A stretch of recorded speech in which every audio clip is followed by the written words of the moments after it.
Welcome to Tales of Arda, where we discuss and explore Middle-earth. Today we dive into the Fellowship of the Ring book, and in one of my favourite chapters, the Council of Elrond, we will explain and give context to the many Silmarillion references. We will exclude references to Celebrimbor and the Rings of Power, or the War of the Last Alliance, as there is simply too much references to that, and it is one of the main topics of the Council of Elrond discuss. First is a line said by Elrond. It recalled to me the glory of the Eldar days, and the hosts of Beleriand. So many great princes and captains were assembled, and yet not so many, nor so fair, as when Thangorogen was broken, and the elves deemed that evil was ended forever. But it was not so. This is a truly awesome quote, mainly about the War of Wrath, the last of the wars of Beleriand.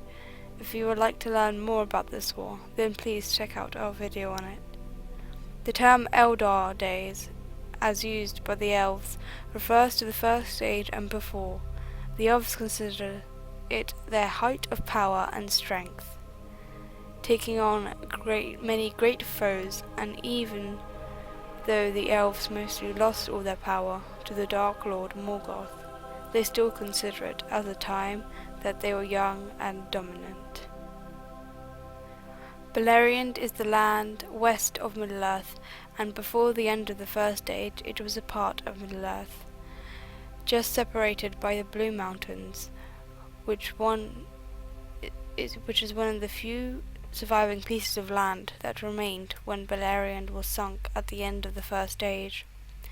Thangorogen were three volcanic mountains, part of the Iron Mountain range that stretched north of Beleriand.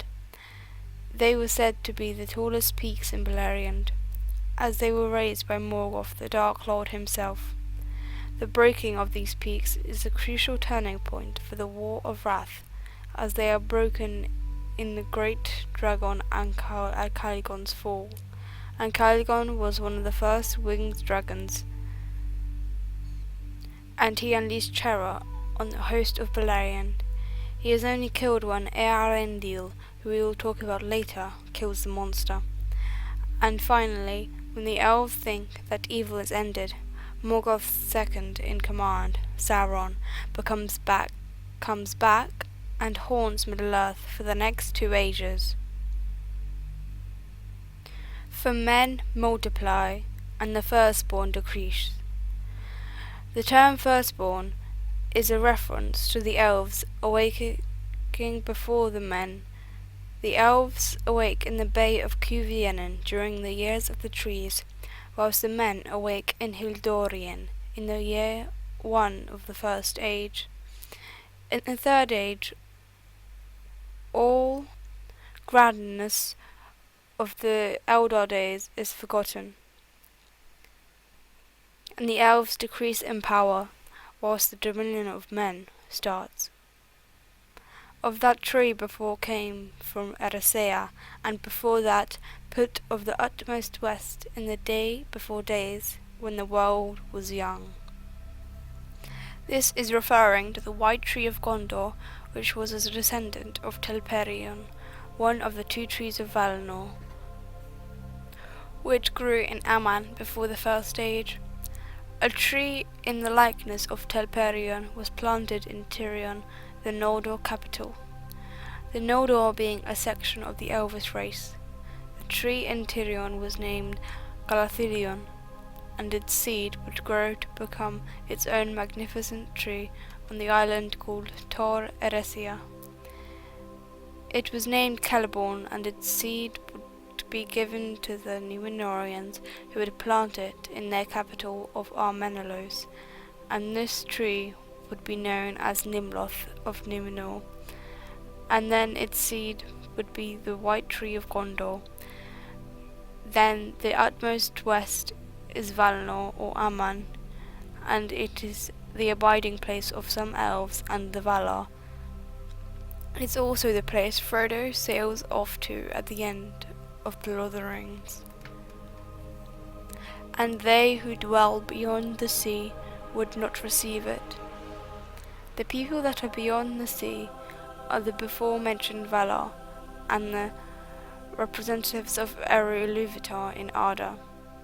They only interfere with the world of Middle-earth if it is something very serious, and clearly a ring isn't that dangerous, and the Valar probably thought that the Free Peoples of Middle-earth could face Sauron themselves. 2 of our recent videos dive into each Valar, and so if you want to learn more about the powerful creatures that are the Valar, then please check it out. The Eldar days are gone.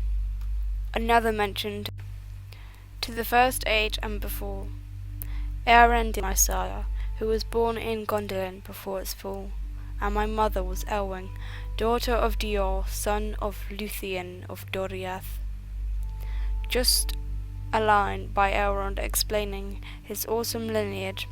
Eärendil was a half-elf, son of Idril and Tur, and he was born in Gondolin, 7 years before its destruction. Gondolin was a secret city, built in the encircling mountains by Idril's father, Turgon. Luthien was the daughter of Thingol and Melian, and she married Beren. This was the first union of elves and men. Check out our 2 videos if you want to learn more about the tale of Beren and Luthien. And though all the mighty elf friends of old, Hador and Húrin and Túrin and Beren himself. Awesome ending to a chapter. Hador, a lord of the house of Hador, which was named after him in remembrance of his valour, he brought his people into Dor Lómin and became the vassal and Phryane of High King Thingolfin and his house. Hador was killed in the Dagor Bragollach. Húrin was said to be one of the greatest warriors ever, and in the Nirnaeth Aranoediad he alone killed him 70 trolls until his axe withered away, and yet he kept fighting, and was only captured when he was pinned down by the falling corpses of the foes. Túrin was the son of Húrin, and though he had mostly a tragic life, he did achieve many feats, like being the first to kill a dragon. And then Beren, the only man to ever be reincarnated, because of Lúthien's love for him. He also, with the help of Luthien and Huan, the Wolfhound of Valinor, steals 1 Silmaril from Morgoth's crown in order to marry Luthien. Frodo being compared to these 2 is totally awesome. And here we end this video. We hope you enjoyed, and if we missed any, let us know in the comments below, and don't forget to like and subscribe.